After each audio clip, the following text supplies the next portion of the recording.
Most people believe toxic patterns are easy to spot. They think only weak people repeat them. They think once pain happens, the brain learns and moves on. But that is not what really happens.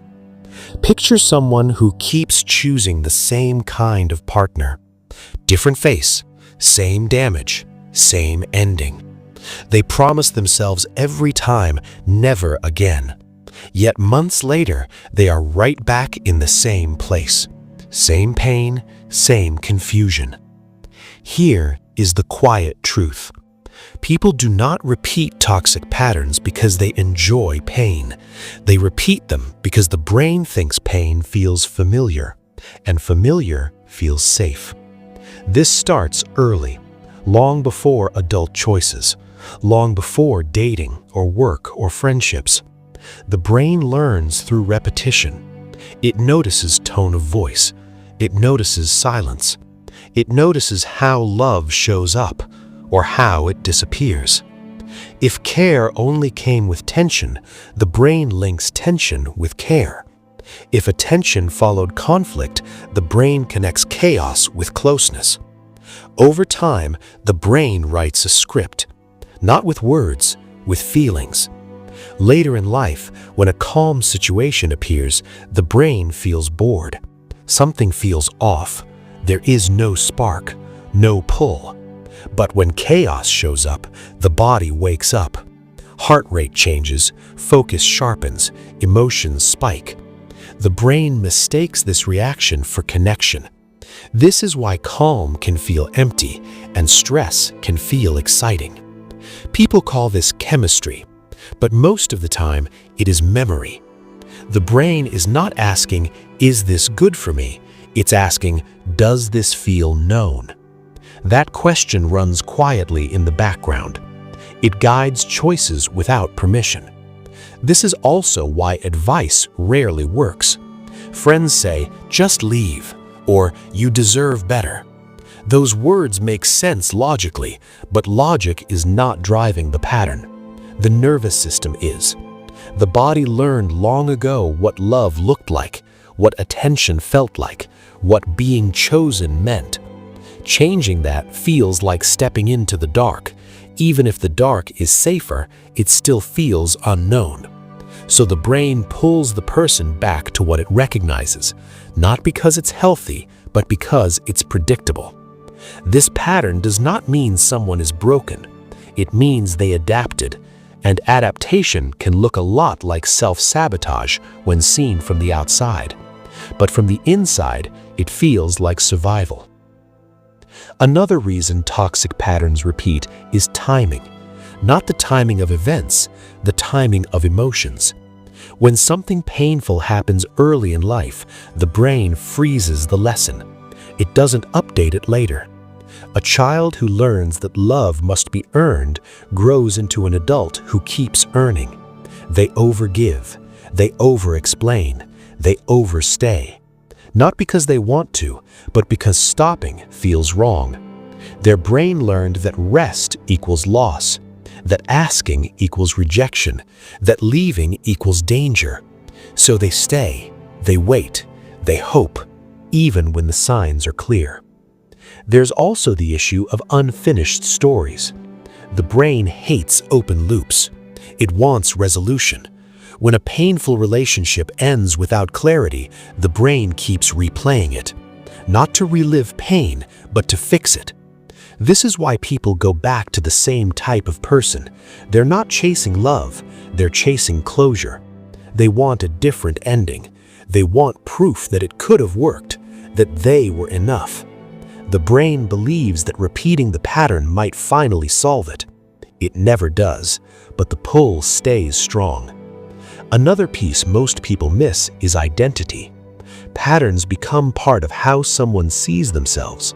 I'm the fixer. I'm the one who understands. I'm the strong one. These roles feel meaningful. Letting them go feels like losing purpose. So the person stays in situations that need fixing. They choose people who are broken. They accept behavior that hurts, not because they lack self-worth, but because their worth got tied to endurance.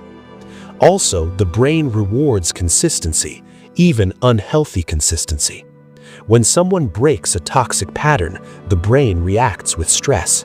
Anxiety rises, doubt shows up. This discomfort tricks people into thinking they made the wrong choice, so they go back, not to the person, to the pattern. This is why change feels worse before it feels better. The brain needs time to learn a new map. Without patience, the old road feels easier. And then there is silence.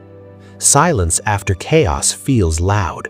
No drama, no tension, no emotional spikes. For someone used to intensity, calm feels like absence. So they recreate noise, arguments, distance, problems, just to feel something familiar again. This cycle is not about weakness, it's about conditioning, and conditioning can be unlearned, but only when it is seen clearly. Breaking toxic patterns does not start with cutting people off. It starts with noticing the body. Before the mind decides, the body reacts. Tight chest, fast heartbeat, restless thoughts. Those signals are learned responses, not warnings of love. Learning to pause in that moment changes everything.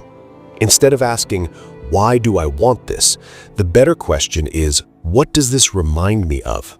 That single shift weakens the pull. Another step is learning boredom tolerance. This sounds simple, it is not. Healthy connection often feels quiet at first. No emotional roller coaster, no dramatic swings. For someone used to chaos, this feels wrong. But wrong does not mean bad, it means unfamiliar. The brain needs repetition to rewire. Safe experiences, predictable care, boundaries that hold. At first, these feel empty, then neutral, then steady. Only later do they feel secure. People often quit too early. They think something is missing. What is missing is the old trigger. Healing also means grieving. Not just people, but patterns. There is grief in letting go of who you were trying to save. There is grief in realizing the past cannot be fixed. Avoiding that grief keeps the cycle alive. Facing it breaks the loop. One of the hardest truths is this: awareness alone is not enough. Someone can understand their pattern perfectly and still repeat it. Change happens when behavior shifts, not just insight. Choosing differently, staying uncomfortable, letting the body learn safety in new ways. This takes time and patience and compassion. Setbacks will happen, they do not erase progress. Every pause before reacting is progress. Every moment of noticing is progress. Toxic patterns are not personal failures, they are learned shortcuts. The brain took the fastest route it knew to survive. Now it needs new routes, and new routes always feel slower at first, but they lead somewhere better. Not louder, not dramatic, just stable. And for someone who has lived in chaos, stability is not boring, it's freedom. Change takes time, but it's worth it. Every small step counts. Choose what feels healthy. You're stronger than your past.